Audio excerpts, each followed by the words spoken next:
এজন্য আল্লাহ নবী কয় উম্মতের দল একজন ছোট্ট হাফেজ কোরআন তোমার এলাকার মাদ্রাসায় ছোট্ট একটা বাচ্চা মাদ্রাসায় পড়ে হাফেজ হওয়ার জন্য হয়তো বাসের মাত্র আলিফ বা তাসা পড়ে, তোমার কাছে বাচ্চাটার কোনো দাম নাই, তোমার কাছে এই বাচ্চাটার কোনো মূল্য নাই, হয়তো বা তুমি তার কোনো দাম দেও না। না না, মনে রাখো, তুমি তার দাম না বুঝলো গাছের পাতাটায় ওর দাম বুঝে, বালির কণাটা পর্যন্ত তার মূল্য বুঝে। মাসে আল্লাহ ওই হাফেজ সাহেব আছে বিদায় আমি মাছ এখনো বেঁচে আছি, ওই হাফেজে কোরআন আছে বিদায় আমি গর্তের পিপিলিকা এখনো বেঁচে আছি। বাঘে আল্লাহ ওই মাদ্রাসা আছে বিদায় আমি বাঘ এখনো জঙ্গলে বেঁচে আছি। আল্লাহ তুমি মাদ্রাসার হায়াত বাড়াও, হাফেজদের হায়াত বাড়াও, আলেমদের হায়াত বাড়াও, সমাজে তুমি হাফেজ আলেম কবুল করে নাও। অর্থাৎ মাসে বোঝায় যত আলেমের সংখ্যা বাড়বে ততই দুনিয়ার হায়াত তত বাড়বে। কি রে ভাই, কার উসিলায় খাই কার উসিলায় চলি এটাই বুঝি না। আমাদের কিছু কিছু মানুষ আছে কয় মাদ্রাসা আমি টিকায় রাখছি, কেমনে কয় আরে মাসে 10,000 টাকা দেই, বছরে 1 লাখ টাকা দেই, আমার উসিলায় মাদ্রাসা টিকে আছে। কসু তোমার উসিলা টিকে আছে? মাদ্রাসা আমার উসিলায় টিকে নাই, বরং মাদ্রাসার উসিলায় আল্লাহ আমারে টিকায় রাখছে। এখানে জোরে পাও। একজন ছাত্রকে আমি খাওয়াই, একজন মাদ্রাসার ছাত্রকে আমি লজিং দিলাম, তারে আমি খাওয়াই, এই কথা কেউ বলবেন না আমি ছাত্রটারে খাওয়াই, বরং কথাটা বলবেন আমার নবী যেভাবে বলছেন এইভাবে বলেন এই ছাত্রের উসিলায় আল্লাহ আমাদেরকে খাওয়া। ঠিক কিনা? এটাই নবী বলেছেন। এটা সূক্ষ্ম কথা, এটা সবাই বুঝে না, মানুষ বুঝো না, মানুষ তারা আর যত মাখলুক আছে ওরা ঠিকই বুঝে। এজন্য জিন বলি, ভূত বলি, ফেরত বলি, আর বাঘ বলি, ভাল্লুক বলি, আর সাপ বলি, ওরা কিন্তু নবীর সত্যিকারের নায়েব যারা উলামায়ে কেরামকে বুঝতো, চিনতো, মানতো। ঠিক কিনা জোরে বলে? গফুর ইসাব রাহিমাহুল্লাহ আসরের নামাজ পড়ছেন মমিশিং, মাগরিবের নামাজ পড়ছেন সিলেট। কোন বিমানে এত তাড়াতাড়ি? বাংলাদেশ এয়ারলাইন্স, সৌদি এয়ারলাইন্স, কুয়েতের এয়ারলাইন্স? কয় না, কোন এয়ারলাইন্স লাগে না, কোন এয়ারলাইন্স লাগে না। কোরআনের ধারক বাহক যারা তাদেরকে জিন্নাতেও চিনে, কই থেকে কই নেওয়ান লাগবো এটা তারাই বুঝে। এজন্য আমি একবার যখন চুনারুগার 7 দিন ব্যাপী একটা তফসির হয়, এই তফসিরের মাঝে তফসির করতে গেলাম, তো গফুর ইসাব রাহিমাহুল্লাহর নাম শুনছেন না আপনারা? গফুর ইসাব রাহিমাহুল্লাহর আলোচনা আইলো, তো বয়ান শেষ হলে পরে হুজুররা আমাদেরকে বলতেছেন, হুজুর আপনাদের গফুর ইসাবের আজকে কথা কইলেন, তো গফুর ইসাব তো আমাদের এই তফসিরও সারা বছরই আইছে, প্রতি বছরই এই তফসিরও আইছে। তো 1 বছরের ঘটনা হইল, হুজুরের বয়ানের পর বলতেছেন আমি থাকবো, আমরাও খুব খুশি, আমরা হুজুরের রুম দিলাম, হুজুর থাকবেন। কিন্তু 2টার সময় দেখা যায় হুজুর একদম গল্লা উল্লা লইয়া রেডি হয়ে বাইরে যেতেছেন গা, না আমি থাকতাম না, আমি যাইমুগা গফুর, আমার ফজরের পরে বুখারীর দরস আছে, আমি যাইমুগা।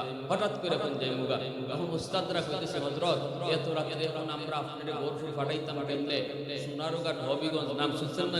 ওখান থেকে আইতো কেমনে? হুজুর আমি তো তোমরা কইছি আমারে ফাটা, মাতো না বা আমার কথা বুঝুন না, হ্যাঁ ঢাকা ঢোকা থাকলেও তো সিলেটি, আমি তো সিলেটি, হাফ সিলেটি। হবিগঞ্জের মানুষের হাফ সিলেটি, সিলেটের ভাষা পুরা পারে না, কিন্তু সব ভাষা বুঝে, আর সিলেটের মানুষের সাথে মিশে। এজন্য হবিগঞ্জে হাফ সিলেটি করে। তো আমরা পড়ালেখা করছি তো সিলেটের ভিতরে, পড়ছি সুযোগাল খাইত্যা মাদ্রাসায়, খাইত্যার সাহেবের মায়া আর মহব্বত পাইয়া বড় হয়েছি, কুলো লইলে বড় করছি।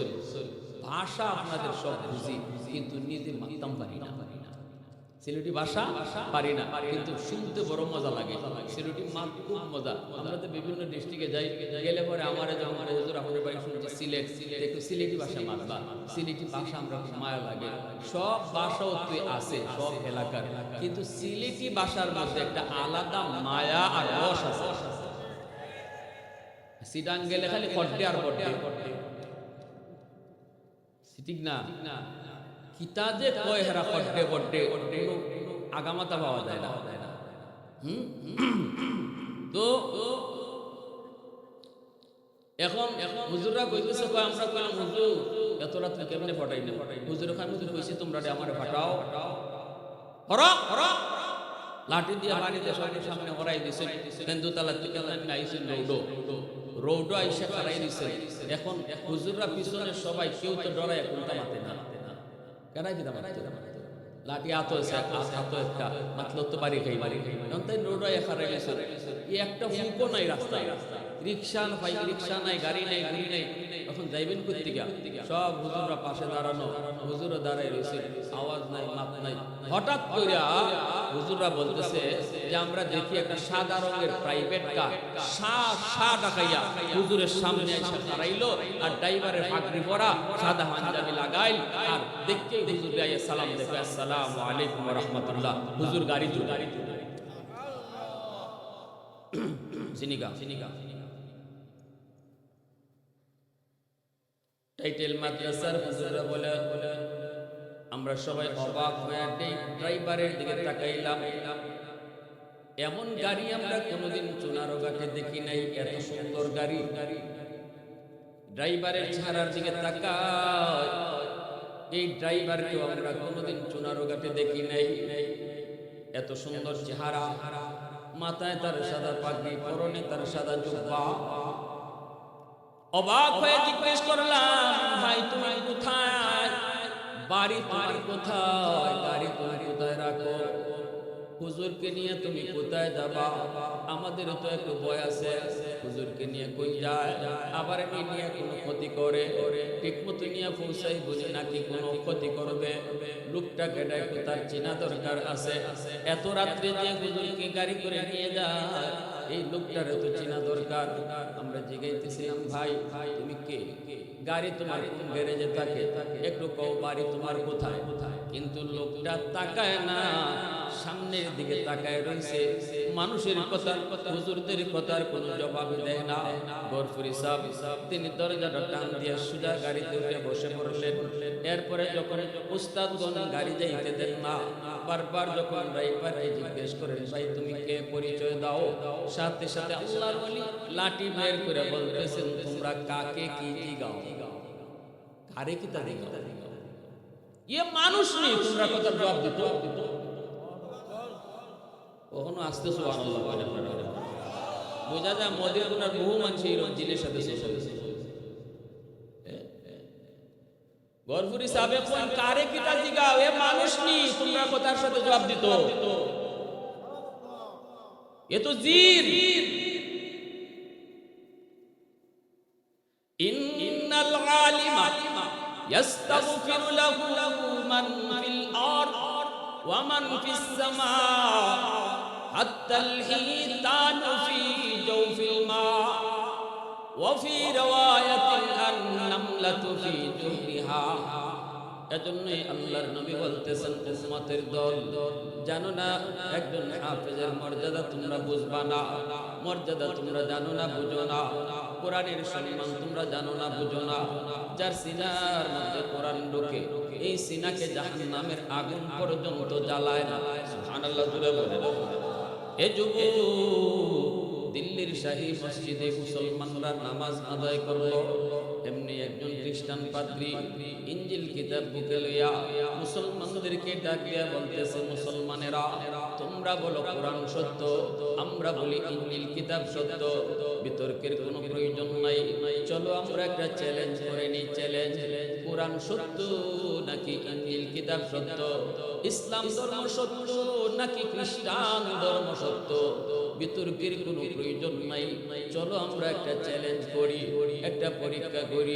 মুসলমানেরা কয়, কেমনে তুমি পরীক্ষা করবা? কয় আগুন জ্বালাবো, আগুনের মধ্যে আমার হাতের ইঞ্জিল ফালাই দিব, তোমরাও তোমাদের কোরআন আগুনের মধ্যে ফালাইবা। এরপরে আমরা দেখব কোন কিতাব জ্বলে আর কোন কিতাব জ্বলে না। এই কথা বলতে মুসলমানেরা কয়, ঠিক আছে, এই বিষয় আমরা বুঝবো না, কারণ কোরআনের মহত্ব বরত্ব আমরা বুঝি না। বোঝার কথাও না গো, যারা কোরআন পড়ে পড়ায় তারাই তো কোরআনের মহত্ব বরত্ব বুঝে। চলো বড় হুজুরের কাছে যাই, চলো মুহাদ্দিস সাহেবের কাছে যাই, চলো মুফতি সাহেবের কাছে যাই। আপনাদেরকেও যদি আপনাদের এলাকার কিছু মানুষ হাদিসের গড়াই দিয়ে কয় নামাজ ইবায় করলে হয় না, ইবায় ফরজ লাগে, ইবায় খারাপ লাগে, কই পাইছো? বুখারী শরীফ পাইছি। আপনি কইবেন ভাই বুখারী আমি বুঝি না। বুখারী বুঝেন টাইটেল মাদ্রাসা আজিমগঞ্জ, চলো আজিমগঞ্জ টাইটেল মাদ্রাসায় তোমার লইয়া যাই, দেখবেন পাতলা পাখানা শুরু হয়ে গেছে, ঠিক না? তখন দেখবেন খালি পেটে মুড়ামুড়ি করবো, কইব না আমার তো টাইম নাই, হুজুরের কাছে যাইবার তো টাইম নাই, হাদিস তো আমার কাছে আছে, তুমি পারলে কও। আপনি কইবেন আমি হাদিস পড়ছি নি, তোমার হাদিসের কথা কইতাম। হাদিসের বাড়াবাড়ি যদি করুন লাগে, চলো মুহাদ্দিস সাহেবের কাছে যাই, ঠিক কি না? এটাই তো হবে মুসলমানের কথা। নিজেরা বুঝিয়েন না, বুঝাইতে যাইয়েন না। যারা সমাজে ফিতনা বাড়াইতে চায় এদের সাথে কখনো তর্কে যায়েন না। ধর্মীয় বিষয় নিয়ে যদি তর্ক করতেও চায় আপনি তর্কে যায়েন না, বরং তারা আস্তে করে বুঝাইয়া কইবেন আইও মাদ্রাসা যাই, ঠিক না? কইবেন আইও ভাই একটু মাদ্রাসা যাই, আইও একটু হুজুরের দ্বারা যাই, আও একটু ইমাম সাহেবের দ্বারা যাই। দেখবা তখনই তো ভাই আমার ফেরমিশ করে কইব না, কইব বাথরুম আছে। যেই মুসলমানরা কইছে চলো বড় হুজুরের কাছে যাই, ওই ঠিক আছে ঠিক আছে লই আইছে কে শাহ আব্দুল আজিজ মুহাদ্দিস দেহলভী রাহমাতুল্লাহ আলাইহি, যার এক বিপ্লবী ফতোয়ার কারণে ভারতবর্ষ স্বাধীন হয়েছে। ইংরেজদের কাছ থেকে যার ফতোয়ার কারণে ভারতবর্ষ স্বাধীন হলো, শাহ আব্দুল আজিজ মুহাদ্দিস দেহলভী রাহমাতুল্লাহ আলাইহির কাছে আসলো। মুসলমানেরা কয় এই লোকটাকে বলে শুনেন, আমরা এত কিছু বুঝি না। হুজুর বলতেছেন কি তুমি বলতে চাও বলো। ওই হুজুর আপনারা বলেন কোরআন সত্য, আমরা বলি ইনজিল কিতাব সত্য, আপনারা বলেন ইসলাম ধর্ম সত্য, আমরা বলি খ্রিস্টান ধর্ম সত্য। এত বিতর্কের প্রয়োজন নাই, আসুন আমরা একটা পরীক্ষা করি কোন ধর্ম সত্য। আল্লাহর ওলি কয় কেমনে পরীক্ষা করবা? কয় আগুন জ্বালাবো, আগুনের মধ্যে আমার হাতে যেটা ইঞ্জিল দেখতেছেন এই ইঞ্জিল কিতাব আমি আগুনে ফালাইয়া দিব, আপনারা আপনাদের কোরআন আগুনে ফালাইয়া দিবেন। এরপরে আমরা দেখব কোন কিতাব জ্বলে আর কোন কিতাব জ্বলে না। এই কথা বলতে শাহ আব্দুল আজিজ মুহাদ্দিস দেহলভী রাহমাতুল্লাহ আলাইহি বলেন, আমি তোমার চ্যালেঞ্জ গ্রহণ করলাম, তারিখ ধার্য করো, সময় ধার্য করো, মাইকিং করে হাজারো মানুষকে জানায়া দাও। আল্লাহু আকবার, প্রশংসা করব কা, আর একটু জোরে বলেন না কা। ওয়াহদত কে হিফাজত নেহি বেকুবতে বাজু, ওয়াহদত কে হিফাজত নেহি বেকুবতে বাজু, आती नहीं कुछ काम हाक़िल खुदादार, आती नहीं कुछ काम हाक़िल खुदादार। ऐ मर्द खुदा तुझको क़ुव्वत नहीं हासिल, जा बैठ किसी गार में अल्लाह को कर याद। ये सच है कि बातिल की तरफदार नहीं है, गद्दार न समझो गम गद्दार नहीं है, गद्दार न समझो गम गद्दार नहीं है।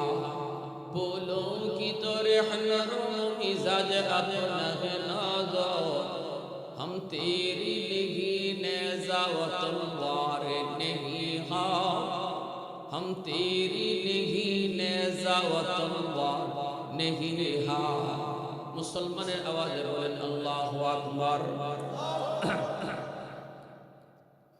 মাইকিং করা হয় হাজারো হাজারো মানুষের কানে কানে পৌঁছে গেল অমুক তারিখে অমুক মাঠে সকাল 10টায় চ্যালেঞ্জ হবে খ্রিস্টান ধর্ম সত্য নাকি ইসলাম ধর্ম সত্য। অসংখ্য গণিত মানুষ মুসলমান খ্রিস্টান সহ সব ধর্মের মানুষ হাজির হয়ে গেল এত বড় চ্যালেঞ্জ দেখার জন্য। ভাইরা বন্ধুরা মাইক লইয়া আল্লাহর ওলি শাহ আব্দুল আজিজ মুহাদ্দিস দেহলভী রাহমাতুল্লাহ আলাইহি হাজারো মানুষের সামনে তিনি বক্তব্য রাখেন। এই উপস্থিত জনতা শোনো, আমার এই ভাই আমার সাথে চ্যালেঞ্জ করেছে কোরআন সত্য নাকি ইনজিল কিতাব সত্য, এটা পরীক্ষা করার জন্য। কেমনে পরীক্ষা করবে? কয় আগুন জ্বালাবে, আগুনের মধ্যে তার হাতের ইনজিল ফালাইয়া দিবে, আমিও একজন কোরআন আগুনের ভিতরে ফালাবো, তারপরে দেখা যাবে কোন কিতাব জ্বলে কোনটা জ্বলে না। যেটা জ্বলবে এটা মিথ্যা, যেটা জ্বলবে না এটা সত্য। তাহলে আমি তার চ্যালেঞ্জ গ্রহণ করেছি। এইবার তোমরা শোনো শোনো, আমি তার চ্যালেঞ্জটাকে আরেকটু বাড়াইয়া গ্রহণ করছি।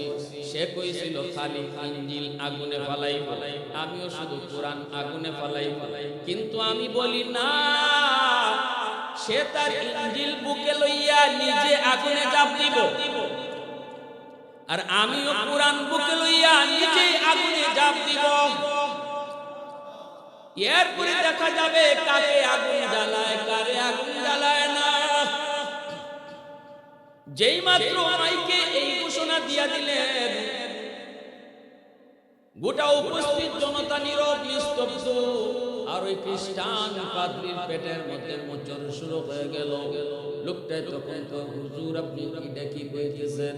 এত বড় চ্যালেঞ্জ করার জন্য তো আমি আসি নাই, আমি তো আসছি শুধু আমার হাতের ইনজিল ফালাই, আমি নিজে আগুনে ঝাঁপ দিতে রাজি না। আল্লাহর ওলি কয়, আমি যদি কোরআন বুকে লইয়া আগুনে ঝাঁপ দিতে রাজি হই, তুমি কেন ইনজিল বুকে লইয়া ঝাঁপ দিতে রাজি হবে না?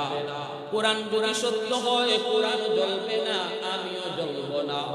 আর ইনজিল যদি সত্য হয় ইনজিলও জ্বলবে না, তুমিও জ্বলবে না। আল্লাহু আকবার জোরে কও। কিন্তু না, লোকটা কয় অসম্ভব, আমি এটা পারবো না। হুজুর আমি আপনার কাছে মাপ চাই, হুজুর আমি মাপ চাই, হাত জোর করে মাপ চাই। আল্লাহর ওলি কয় মাপ চাই কোনো লাভ নাই, চ্যালেঞ্জটা আমি দেই নাই, চ্যালেঞ্জটা দিয়েছো তুমি। হাজারো মানুষজন উপস্থিত হয়েছে বিভিন্ন জায়গা থেকে, সমস্ত মানুষের পিঠা তোমার পিঠে পড়বে। না না, ভাববার সুযোগ নাই, চ্যালেঞ্জ আমি যদি পারি তুমি কেন পারবা না? কই হুজুর আমি পারবো না, সমস্যা আছে। হুজুরে কয় সমস্যাটা কি তা কইলাও। বুঝুন না আপনারা সমস্যাটা কি তা কইলাও। কয় হুজুর আমি একটা বাটপার, ওই নিজেই কয় আমি একটা বাটপার, আমি একটা চিটার। কেন কি হইছে? কয় হুজুর এই যে ইনজিল কিতাব হাতে লাইছি, এই ইনজিল কিতাবে আমি কেমিক্যাল মাখাই আনছি, কেমিক্যাল মেডিসিন। এটা এমন এক মেডিসিন, এই মেডিসিন যদি কোনো বস্তুর মধ্যে মাখানো হয় আগুন ওই বস্তুটারে জ্বালাইতে পারবে না, কারণ এই মেডিসিনের কারণে আগুন জ্বালায় না। এখানে ইনজিলের কোনো কৃতিত্ব নাই, মেডিসিনের কারণে আগুন তারে জ্বালাইতো না। এজন্য আমার হাতের ইনজিল যদি আমি আগুনে ফালাইতাম তাহলে আগুন আমার ইনজিলকে জ্বালাইতো না, কেমিক্যালের কারণে, মেডিসিন মাখায় দেওয়ার কারণে। কিন্তু আমার বডিতে কেমিক্যাল মাখাইছি না, বডির মাঝে কোনো মেডিসিন মাখাইছি না।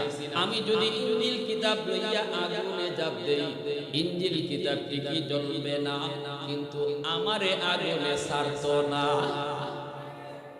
আমার 12টা হ্যাঁ, কারণ আমার তো আর মেডিসিন মাখাইল নাই। হুজুর মাপ চাই, আমারে বাঁচান। আল্লাহর ওলি কয় উপস্থিত জনতা পুরা বুঝছনি? কয় হ্যাঁ বুঝছি। এবার খ্রিস্টান পাদ্রী নিজেই মাইক লিয়া কয় আমি হারছি, মুসলমানরা জিতছে। ইনজিল কিতাব হারছে, কোরআন জিতছে। আল্লাহু আকবার। মজলিসের ভিতরে 20,000 খ্রিস্টান যুবক কালেমা পড়ে মুসলমান হয়ে গেল। মুসলমানরা এবার আল্লাহর ওলিকে ডাক দেয়া, এত বড় চ্যালেঞ্জ আপনি কেমন করে ওই বেঈমানকে আপনি দিলেন? যদিও আপনার কথায় রাজি হয়ে যাইত, সে যদি ইনজিল কিতাব বুকে লইয়া আগুনে ঝাঁপ দিত, পরে আগুনে জ্বালাইতো, আমাদের কোনো অসুবিধা নাই। কিন্তু আপনি যদি কোরআন বুকে লইয়া আগুনে ঝাঁপ দিতেন, আর যদি আগুন আপনারাও জ্বালায় ফেলতো, তাহলে তো আমরা আপনারে আর কই পাইতাম। আপনি যেই শর্ত দিছেন, আমরা তো বয়ে শেষ, আমরা তো বয়ে কাঁপতে কাঁপতে শেষ। হে যদি রাজি হয় তাহলে তো আপনিও আপনাকেও হারাবো। এই কথা বলতেই শাহ আব্দুল আজিজ মুহাদ্দিসে দেহলভী রহমাতুল্লাহ আলাইহি চোখ দিয়ে পানি পড়ে, কান্দে আর কই, আরে ভাইরা শোনো রে, যেই সিনার ভিতরে আমার মালিকের 30 পারা কোরআন, ওই সিনার মধ্যে আমার আল্লাহর কালাম লইয়া যদি আগুনে ঝাঁপ দেই, দুজকের আগুন যেই সিনাকে জ্বালায় না, দুনিয়ার আগুনও এই সিনাকে জ্বালাইতো না। আরো জোরে বলুন সুবহানাল্লাহ। मैं तालिब मौला हूँ मेरे इश्क़ निराला, मैं तालिब मौला हूँ मेरे इश्क़ निराला, है जुमला जहाँ जिनके तजल्ली से उजाला, है जुमला जहाँ जिनके तजल्ली से उजाला, माँ दर्द जहाँ गैर खुदा यार नदार, जुज़ियात खुदा ही चिदिगर कार नदार, जुज़ियात खुदा ही चिदिगर कार नदार। মুসলমানের আওয়াজে বলেন আল্লাহু আকবার। এজন্য বলি যুবক, যদি সন্তানটারে তুমি কোরআনের হাফেজ বানাইতে পারো, এই ছেলেটা যখন মাদ্রাসায় পড়বে, এই ছেলেটা যখন কোরআনের হাফেজ হবে, যদি একদিন মা একদিন বাবা সবাই তো একই পদের প্রতিক্রিয়া যুবক, আর নয় কাল, এখন নয় তখন সবাইকে মরণের ঘাটে যেতে হবে, একই পদের প্রতীক। যেদিন বাবার সকরাত শুরু হবে, মার সকরাত শুরু হবে, সন্তানটা যদি মাতার পাশে বৈশা চোখের পানিটা ফলায় ফলায় বাবার কপালে হাত দিয়া সূরা ইয়াসিন তেলাওয়াত করে, আল্লাহ পাক রব্বুল আলামিন বাবার মরণের কষ্ট আল্লাহ মাফ করে দেয়, মার মরণের কষ্ট আল্লাহ মাফ করে দেয়। কুরআন পড়ে কবরের পাশে দেয়া সন্তান, কবরের ভিতরে বাবার আযাব, আল্লাহ কয় এ গজবের ফেরেশতারা গজব বন্ধ কর, আযাব বন্ধ কর। ওই যে দেখ কবরের উপরে তার বাচ্চা কুরআন পড়তেছে, আল্লাহু আকবার জোরে বলেন, ওই যে কবরের উপরে তাকা তোরা কবরে আযাব বন্ধ কর। কবরের উপরে তার সন্তান আমি আল্লাহর কালাম তেলাওয়াত করে, যেই সন্তান কবরের পাশে দাঁড়ায় কোরআন তেলাওয়াত করে, ওই সন্তানের বাবারে আমি আল্লাহ কবরে আযাব দিতে পারি না। ধন্য ওই মা, ধন্য ওই বাবারে যুবক। সন্তান সবাই জন্ম দেয়, কিন্তু হাফেজের মা কয়জন হয়, হাফেজের বাবা কয়জন হয়, ঠিক কিনা জোরে বলে। সন্তান সবাই জন্ম দেয়, আলেমের মা কয়জন হয়। কিয়ামতের ময়দানে আল্লাহ পাক রব্বুল আলামিন একটা মুকুট হাতে নিয়ে আল্লাহ পাক অপেক্ষায় থাকবে, কই মা কই বাবা। মা বাবা শোনা মাত্রই নবীর বাপ মা আয়া কই আল্লাহ আমি অমুক নবীর আম্মা, অমুক নবীর আব্বা। আল্লাহ বলবেন আমি তোমাকে খুঁজি না, কোন নবীর বাপ মারে আমি আল্লাহ খুঁজতেছি না, আমি যারে মুকুট দিব সেই মা কোথায়, সেই বাবা কোথায়। তখনই একজন হাফেজের মা আইয়া কই আল্লাহ আমারে চিনছেননি। আল্লাহ কইব তুমি কেডা? কয় আমি অমুক হাফিজ সাহেবের আম্মা। আল্লাহ বলবে আমি তো তোমাকেই খুঁজতেছি। আল্লাহ আমারে চিনছেননি, আমি অমুক আলেমের বাবা। আল্লাহ বলবে আমি তো তোমারই খুঁজি। মান কারা আল কুরআন ওয়া আমিলা বিমা ফীহি উলবিসা ওয়ালিদাহু তাজাম ইয়াউমাল কিয়ামা দাউহু আহসানু মিন দাউইশ শামস আও কামা ক্বালা নবী আলাইহিস সালাম। আল্লাহ পাক ওই মা ওই বাবার মাথার মধ্যে আল্লাহ নিজের হাতে সেদিন পাগড়ি পরায় দিবে, মুকুট পরায় দিবে। ওই মা ওই বাবার মাথায় আল্লাহ নিজে পাগড়ি পরাবে। আপনার সন্তান মাদ্রাসায় পড়লে পরে হাফেজে কোরআন হয়, 30 পারা কোরআন যেদিন মুখস্থ করে, এলাকার মানুষ তার মাথায় পাগড়ি দেয়, উস্তাদগণ তার মাথায় পাগড়ি দেয়, সন্তানের মাথায় পাগড়ি দেয় দুনিয়ার মানুষ, আর বাপ মার মাথায় পাগড়ি পরায় আল্লাহ নিজে। আর একটু আসতে বল সুবহানাল্লাহ। এমন বাপ মা হওয়ার ইচ্ছা আছে না? হ্যাঁ কি কোন আপনারা ইচ্ছা আছে সবার? আল্লাহ কবুল করো, জোরে কোন আমিন, আরো জোরে কোন আমিন। বাবা হাতে করে নিয়ে আসেন মাদ্রাসায়, দাদা নাতিদের হাতে করে নিয়ে আসেন মাদ্রাসায়। ধন্য হন, দাদা হইয়া ধন্য হয়ে যান, নানা হইয়া ধন্য হয়ে যান। সন্তানটারে হাতে করে নিয়ে মাদ্রাসায় নিয়ে আসেন। যে এখন খালি ঘর থেকে বাইর করা হয় মাদ্রাসায় ভর্তি করার নিয়তে, এখনো ভর্তি হইছে না, আল্লাহ রসুল কয় তখন থেকে তার মর্যাদা আল্লাহর কাছে বাড়তে থাকে।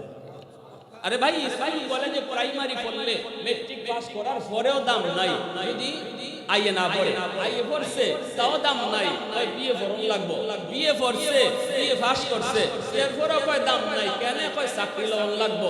কিন্তু একজন মাদ্রাসার ছাত্র মাদ্রাসার ভর্তি হইছে না এখনো, মাত্র বাপে লইয়া রওনা দিছে, তখনই আল্লাহ ফেরেশতাদেরকে কয়, ফেরেশতারা ঘোষণা দাও, জমিনে যদি কেউ জান্নাতি মানুষ দেখতে চায় যেন ওই বাপ আর ফুলার দিকে তাকায়। জোরে কন্যা সুবহানাল্লাহ। ফেরেশতারা তখন থেকে তার মর্যাদা বাড়তে থাকে, মাদ্রাসায় ভর্তি হওয়ার আগেই দাম বাড়তে থাকে। আর স্কুল কলেজে বিএ পাস কইলেও যদি এমএ পাস কইলেও চাকরি না হয়, দাম নাই। ঠিক কিনা জোরে কোন? হ্যাঁ, এমএ পাস বিএ পাস কইরা এই যে ফ্যান বানাইছে, যে বেটা লাইট বানাইছে, তো অনেক বড় কাম করছে, সারা দুনিয়ায় লাইট দিছে, ঠিক না? ঠিক না? কিন্তু কোন তো বাপের কবরে কয়টা লাইট দিতে পারবো? সারা দুনিয়া আলোকিত করে লইছে তার জ্ঞান দিয়া লাইট জ্বলে, বাপের কবরে কয়টা লাইট দিতে হয়? যে বেটা ফ্যান আবিষ্কার করছে, দুনিয়া ঠান্ডা করছে বাতাস খাওয়ায়া, মার কবরে কয়টা ফ্যান লাগাইতে পারবো? কিন্তু যদি সন্তান আলেম বানাও, হাফেজে কোরআন বানাও, ওই হাফেজ মা বাবার কবরে লাইট লাগাবে, বাতি জ্বালাবে, ফ্যানও লাগায় দিবে। সুবহানাল্লাহ।